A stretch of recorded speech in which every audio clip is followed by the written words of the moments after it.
है आज का वो है इम्यून सिस्टम के डिसऑर्डर।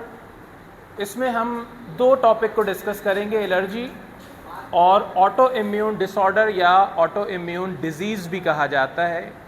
सबसे पहले एलर्जी की बात करते हैं। हम जानते हैं एलर्जी जो है वो बॉडी में कुछ एलर्जिन केमिकल के अगेंस्ट रिस्पॉन्स शो करती है।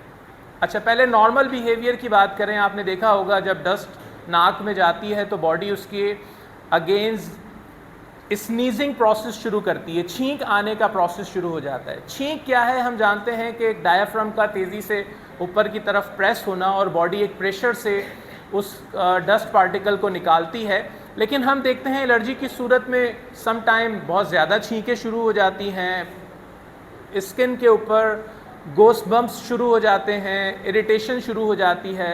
मुख्तलिफ रिस्पॉन्स देखे गए हैं मुख्तलिफ लोगों में। एलर्जी में बॉडी करती क्या है? पहले तो ये सुन लें कि एलर्जी बॉडी का हाइपर सेंसिटिव हो जाना है, एग्जैजुरेट हो जाते हैं WBCs और उन केमिकल के अगेंस्ट भी रिस्पॉन्स शुरू कर देते हैं जो नॉर्मल केमिकल हैं। अब अंदर बॉडी क्या करती है? उस रिस्पॉन्स में राइनाइटिस हो जाता है, नेज़ल इफ़ेक्ट्स हमने देखे होंगे कि बॉडी क्या करती है कि रनिंग नोज शुरू हो जाती है एलर्जी की सूरत में। कुछ लोगों को डस्ट से एलर्जी होती है, कुछ को परफ्यूम से होती है, कुछ को पॉलन ग्रेन से होती है। डिफरेंट वेज हैं, लेकिन बॉडी या तो running nose, nasal effect, rhino nose को कहा जाता है, नेज़ल इफ़ेक्ट्स शुरू हो जाते हैं। एस्थमा आपने सुना होगा, जैसे ही अभी विंटर शुरू होता है डस्ट ड्राई होने की वजह से।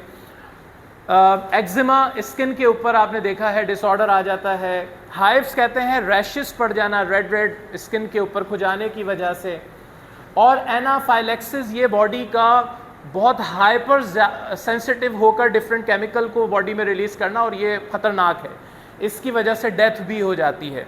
हम देखते हैं कि बॉडी में कुछ प्लाज्मा सेल्स मौजूद होते हैं, ये WBCs की एक टाइप है और इनकी सरफेस के ऊपर एंटीबॉडीज़ मौजूद होती हैं। जैसे ही बॉडी एलर्जी शो करती है इन एंटीबॉडीज़ को रिलीज़ कर देती है। अच्छा, एलर्जी शो उसने किसके अगेंस्ट की है?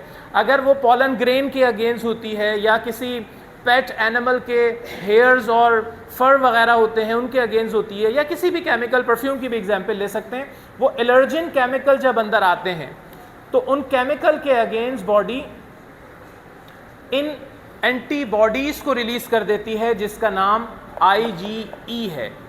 ये वो एंटीबॉडीज़ हैं जो बॉडी एलर्जी के अगेंस्ट रिलीज़ करती है।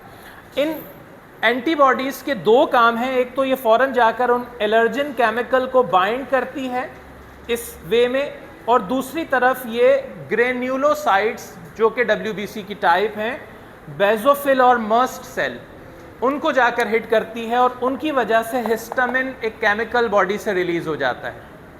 और आपने सुना होगा कि जो एंटी एलर्जी ड्रग्स होती हैं उसमें एंटी हिस्टामिन होता है, वो इसको रोकने के लिए दी जाती है। लेकिन अगर बॉडी एलर्जी की सूरत में हिस्टामिन रिलीज़ कर रही है तो उसमें बॉडी इन्फ्लेमेशन शो करती है, सूजन आने लग जाती है, रेडनेस इफेक्ट आने लग जाता है, जिसमें ईचिंग स्किन पे शुरू हो जाती है, रनिंग नोज, नाक बहने लग जाती है, सॉर थ्रोट, गले में दर्द शुरू हो जाता है, और स्नीजिंग, छींकें आने का प्रोसेस शुरू हो जाता है।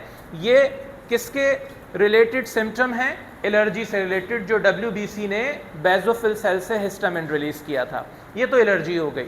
सेकेंड हम देखते हैं ऑटो इम्यून डिसऑर्डर में बॉडी सम टाइम अपने ही सेल्स के अगेंस्ट हो जाती है, उनकी सरफेस पे मौजूद एंटीजन को वो नॉन सेल्फ कंसीडर करती है, दुश्मन मानने लग जाती है और उनसे फाइटिंग शुरू कर देती है और अपने ही सेल्स को डेड करने लगती है, जिसमें हमने डायबिटीज़ की टाइप 1 में देखा था, पैनक्रियाज पे इंसुलिन बनाने वाले सेल डेड हो जाते हैं। या कुछ लोगों में आपने देखा होगा कि नी का जो दर्द है जिसे रूमेटॉइडल आर्थराइटिस कहा जाता है वो शुरू हो जाता है, क्योंकि जो नी के जॉइंट हैं उसके ऊपर जो कार्टिलेज होता है वो ऑटो इम्यून डिसऑर्डर में बॉडी उसको बाइट करके डिस्ट्रॉय कर देती है और उससे फिर वो पेन का इफ़ेक्ट आता है।